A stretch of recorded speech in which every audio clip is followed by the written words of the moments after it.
Buenos días a todos. Estamos dando inicio al comité de GSC correspondiente al 13 de julio de 2017.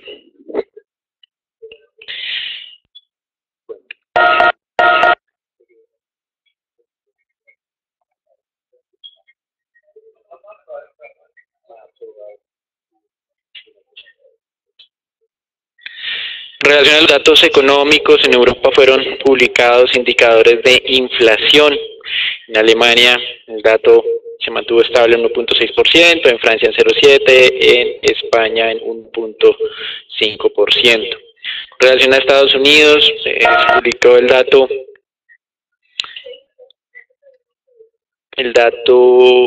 semanal de solicitudes de subsidios al desempleo, que si bien es cierto, sube un poco frente a lo esperado, pues se mantienen niveles que son congruentes con un mercado laboral muy activo. Con relación a otras cifras en Estados Unidos, se publicó el dato de inflación al consumidor, el cual descendió del 2.4 al 2%, sin embargo, la dinámica continúa un poco por encima de lo que se había establecido por parte de los inversionistas. Hoy nuevamente habrá declaraciones de Janet Yellen. Ayer hizo su probablemente penúltimo intervención en el Congreso de Estados Unidos. Y con relación pues a este impacto, el mercado lo ha asimilado con cierto tono bajista, lo cual pues no es completamente adecuado, teniendo en cuenta que lo que dijo Janet Yellen es lo mismo que ha venido declarando en los últimos meses. De todas maneras, pues esta es la justificación que ha tomado para una corrección luego de esos incrementos de tasas de interés observados durante el último par de semanas. En América Latina tenemos la reunión del Banco Central de Perú, el Banco Central de Chile, donde para el de Chile se espera tasa inalterada, como referenciamos el día de ayer, y para Perú, el mercado, la mayoría de analistas espera una reducción de 25 puntos básicos de la tasa de referencia. Y ya finalizando el día, tendríamos los datos de producción industrial en Japón, lo cual pues ha venido repuntando de manera fuerte durante los últimos meses. Anuncios durante las últimas 24 horas pues hay pocos eventos. Hay una advertencia que ha lanzado Standard & Poor's en términos generales sobre las calificaciones soberanas. Dice que tiene cerca de 30 países con perspectiva negativa y que esto pues probablemente haga que en los próximos 12 meses se presenten más reducciones de calificaciones soberanas que incrementos. Fitch Ratings se unió a esto, hablando específicamente de América Latina, pero recuerden que misteriosamente en marzo del 2017 Fitch Ratings mejoró la perspectiva para Colombia, la asignó en estable. Entonces Fitch Ratings en teoría no estaría hablando sobre Colombia como tal, sino sobre otros países como México y Brasil, por ejemplo. Con relación a Asia, las cifras de exportaciones y de importaciones superaron las expectativas del mercado, mostrando un crecimiento muy sólido, pero cuando ustedes observan el balance entre lo que están vendiendo al exterior y lo que están comprando, nuevamente ese superávit comercial creció de cerca de 41 hacia unos 43 billones de dólares solamente en términos mensuales. Esto sin duda pues puede hacer crecer un poco de críticas por parte del gobierno de Estados Unidos. Y en Europa, tal vez lo más relevante es una reunión que se va a realizar en Francia. Está la canciller alemana en París para hablar sobre varios temas, y entre esos se especula un posible interés en armonizar las normas tributarias corporativas en ambos países. Recuerden que en Europa, si bien es cierto, tienen un banco central único, hay diferencias en sus políticas fiscales, y esto es lo que ha llevado a esa fuerte diferencia también desde el punto de vista de endeudamiento en los países y de mayores riesgos, sobre todo en la parte sur frente a la parte norte. Con relación pues a los Estados Unidos, como mencionábamos, Janet Yellen dijo por un lado que la economía estadounidense es suficientemente robusta para continuar absorbiendo incrementos graduales de la tasa de interés. Ese es el discurso que ha venido anunciando desde hace varios meses, que los incrementos graduales siguen en firmes, pero por otro lado dijo que la tasa objetivo de interés de largo plazo es sustancialmente inferior a la acostumbrada. Esto también ya se sabe. La tasa natural de interés está cifrada a niveles del 3%, cuando en el pasado era cerca del 5%. Ya lo sabe el mercado, pero los inversionistas o los operadores de renta fija tomaron esta frase para importantes correcciones en el mercado de renta fija. Por otro lado, también el Beige Book el día de ayer identificó crecimiento entre leve y moderado en los 12 distritos en los que se encuentra dividida la economía estadounidense, que son las mismas 12 reservas federales, y al mismo tiempo dijo algo que nunca había manifestado tan claramente, y es que las presiones salariales no solamente se han identificado en puestos de mano de obra muy calificada, sino también en los de mano de obra no calificada, y esto pues es un indicio de que el mercado laboral continúa fortaleciéndose, contrario a esos vaticinios recesivos de algunos analistas. En América Latina lo más relevante fue en Brasil. Ustedes ven un mapa predominantemente verde. Parece que les gustó lo que la decisión del juez Moro, el que ha venido liderando todas estas investigaciones de corrupción en este país, en el que sancionó con 9 años de cárcel al expresidente Lula. Esto hasta ahora es la primera instancia. La defensa de Lula ya anunció que va a apelar porque considera que no hay pruebas para acusar y sancionar de esta manera al expresidente Lula por algo que se denomina corrupción pasiva. La discusión es sobre la propiedad de un apartamento que se ha considerado fue un soborno que recibió el expresidente Lula para que Petrobras le entregara contratos a la firma constructora OAS, y en este frente la firma constructora OAS, a través de quien era su presidente ejecutivo en su momento, dice que este apartamento es efectivamente de Lula, aunque en papeles figure a nombre de la constructora. De todas maneras, acá los inversionistas no pueden dar por descartado que la segunda instancia sea favorable a Lula. Hay que ver cómo continúa moviéndose esto, sobre todo con base en o con miras a la próxima elección presidencial que se realiza en el 2018, para que arranque en el 2019. Lula es uno de los más opcionados para ser elegido nuevamente presidente, y esto sin duda daría el traste con toda la confianza inversionista en este momento. Eso es todo por ahora, los dejamos con Agustín. Bien, y después de esos comentarios de Janet Yellen, efectivamente el mercado reaccionó, continuó reaccionando favorablemente. Les recuerdo, el día de ayer prácticamente todas las acciones a nivel global presentaron unos avances bien importantes.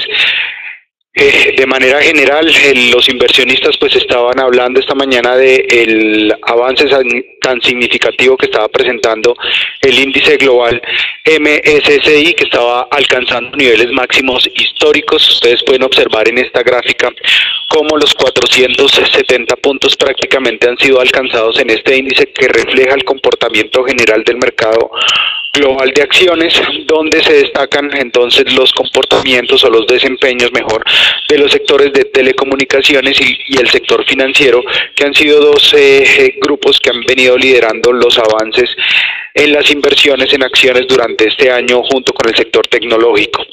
En el lado negativo, pues simplemente observamos el día de ayer retrocesos generalizados en los sectores de energía y los sectores de salud. En lo que tiene que ver con entonces el índice Standard & Poor's y los futuros accionarios del mismo, les recuerdo, estábamos monitoreando esa potencial ruptura que se podría presentar en la zona de los 2.430 puntos. En la parte inferior también podemos observar una ruptura de nuestro oscilador, que entonces favorecería también el desempeño de las acciones en Estados Unidos. Por ahora simplemente niveles técnicos para reingresar en el mercado cercanos a la zona de los 2.430 puntos. De todas maneras, teniendo en cuenta que se acerca inicia la jornada de entrega de resultados, muy atentos el día de mañana a los resultados de JP Morgan y algunas otras compañías del sector financiero que darán inicio oficial a la entrega de resultados del segundo trimestre en Estados Unidos. Por esa, pues presenta especial cautela o especial monitorear, la zona de los 2.420 puntos. Si llegara a ser atacada la parte baja con éxito, esas posiciones que podrían empezar a tomarse desde ya deberían ser reducidas. En lo que tiene que ver con el mercado mundial de divisas, pues nuevamente estamos observando cómo el dólar pierde terreno contra las principales monedas. Prácticamente estamos viendo que contra el grupo del G10 o las monedas fuertes, las monedas de países desarrollados, pues el dólar está perdiendo terreno prácticamente contra todas. Avances para destacar: dólar neozelandés, corona sueca y dólar australiano a esta hora de la mañana. En las monedas emergentes sí hay un mercado prácticamente mixto con leves variaciones. Les recuerdo que después de un día de fuerte volatilidad en el precio del crudo y otras materias primas, los inversionistas pues prácticamente se encuentran atentos al segundo día de comparecencia por parte de Janet Yellen ante el Congreso de los Estados Unidos. Y finalmente, en lo que tiene que ver con el mercado mundial de crudo, les recuerdo que nos encontramos en una zona de congestión importante entre la zona de los 44 y 46 dólares el barril. En este momento estamos dando inicio a una figura, o vamos dando continuidad o confirmación mejor a una figura que se denomina como una figura de triángulo, donde la nueva tendencia solamente se definirá después de la ruptura en la parte alta por encima y consolidación de los 46 dólares el barril, y en la parte inferior si llegara a presentarse una consolidación por debajo de los 44 dólares el barril y reingreso a esa zona clave que hemos mencionado como soporte ya en varias oportunidades. Como ustedes pueden ver, nuestro indicador está mostrando un posible agotamiento de la tendencia bajista y nuevamente un reingreso a la parte alta o una señal de posible compra, pero reitero, debería ser confirmada únicamente con la consolidación arriba a los 46 dólares el barril. Señales de alerta bajista se han presentado en el crudo en las últimas horas. La primera señal tiene que ver con el reporte de la Agencia Internacional de Energía, donde señaló que a pesar de los esfuerzos que se habrían realizado por parte de la OPEP, el precio de equilibrio y el proceso de equilibrio en el mercado del crudo no se estaría dando. Mencionan también que las existencias totales de países desarrollados pues podrían haber crecido en los países desarrollados durante el primer semestre, y esto pues obviamente ayudaría o afectaría el incremento de la oferta para el primer trimestre del año 2018. Adicionalmente, también se dio a conocer por parte de algunos analistas que Libia incrementó la producción a 1.05 millones de barriles diarios durante la semana anterior. Ese nivel no se había observado desde el año 2013, y les recuerdo que la producción de Libia pues está afectando fuertemente las intenciones de la OPEP para equilibrar el precio del crudo. Finalmente pues se dio a conocer por parte de la OPEP que el cumplimiento de la meta disminuyó a 78% desde un 95% para el mes de mayo. Esto básicamente porque países como Argelia, Ecuador, Irak, Emiratos Árabes Unidos y Venezuela incrementaron su producción frente a los cumplimientos y a las reducciones que habían realizado países como Arabia Saudita, Kuwait, Qatar y Angola.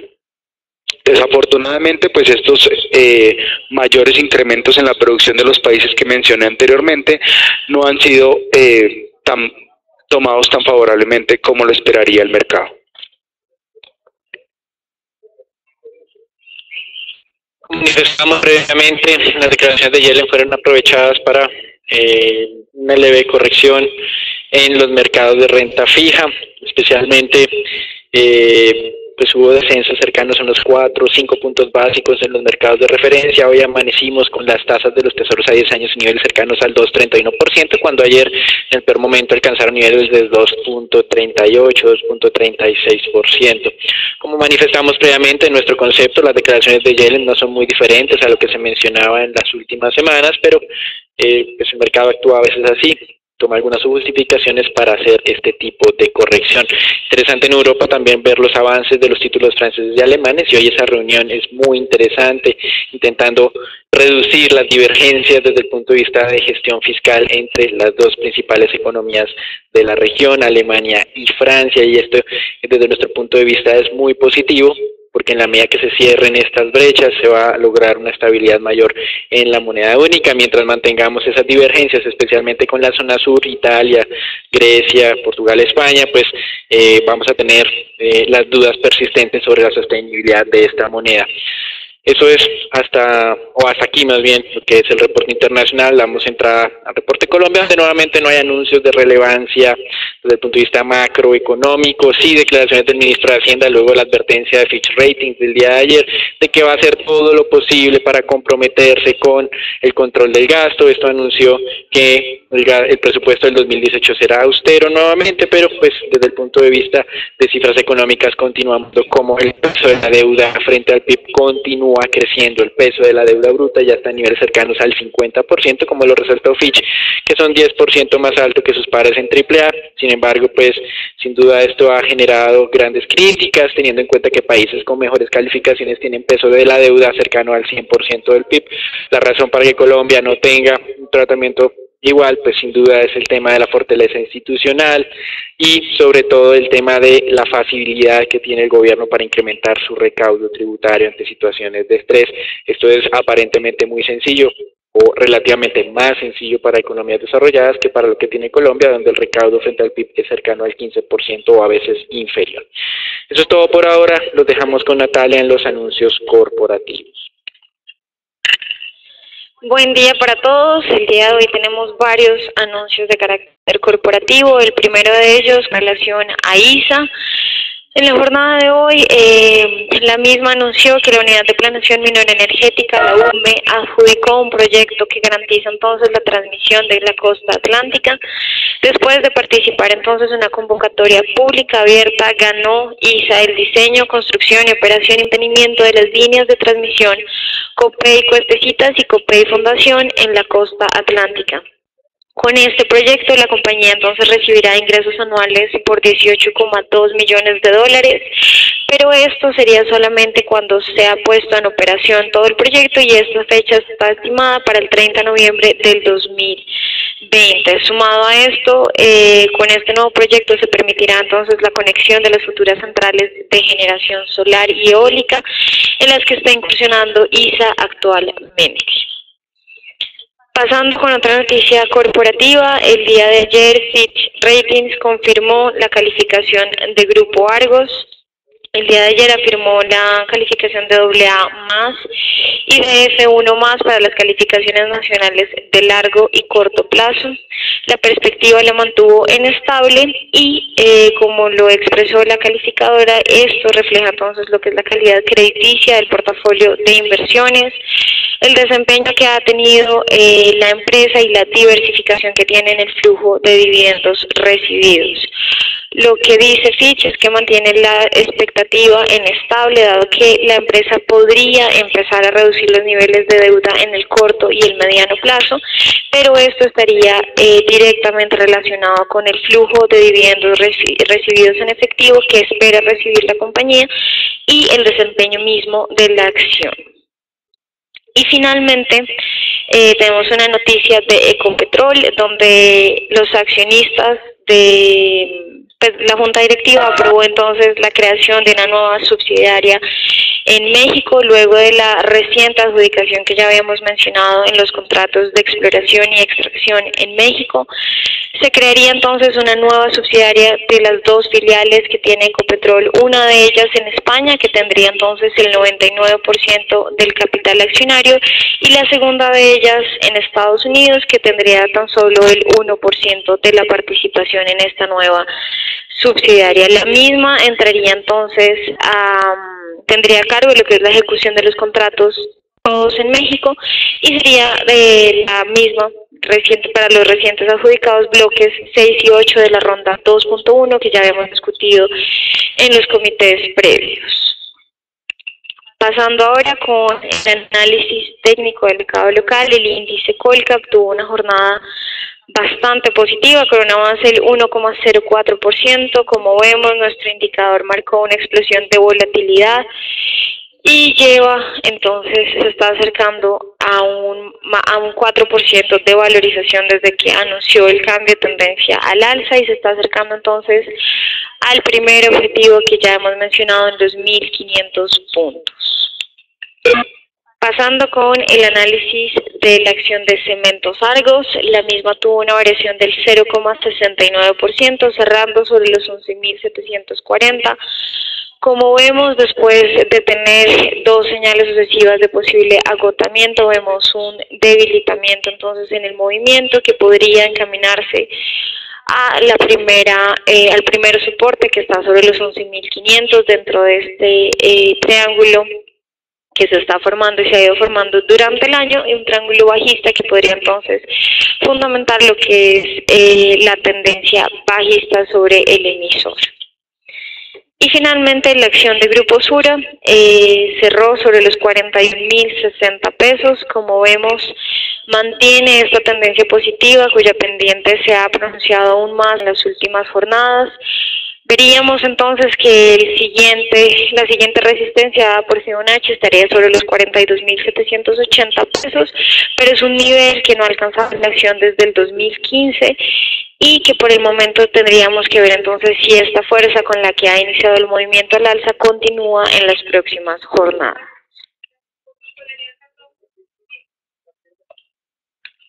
El peso colombiano, simplemente destacar la continuidad de la tendencia bajista que fue alertada desde el pasado 10 de julio en la ruptura o con la ruptura de los 3.070 pesos. Como podemos observar en la mañana de hoy, el tipo de cambio abre sobre la zona o muy cerca a la primera zona de congestión planteada cerca a los 3.040, 3.030 pesos. El tipo de cambio, al igual que el resto de monedas emergentes y el resto de monedas fuertes, podría entonces ayudar a las valorizaciones de posiciones cortas, en donde la zona objetivo podría estarse planteando para el mercado intradía sobre los 3.026 pesos de manera inicial.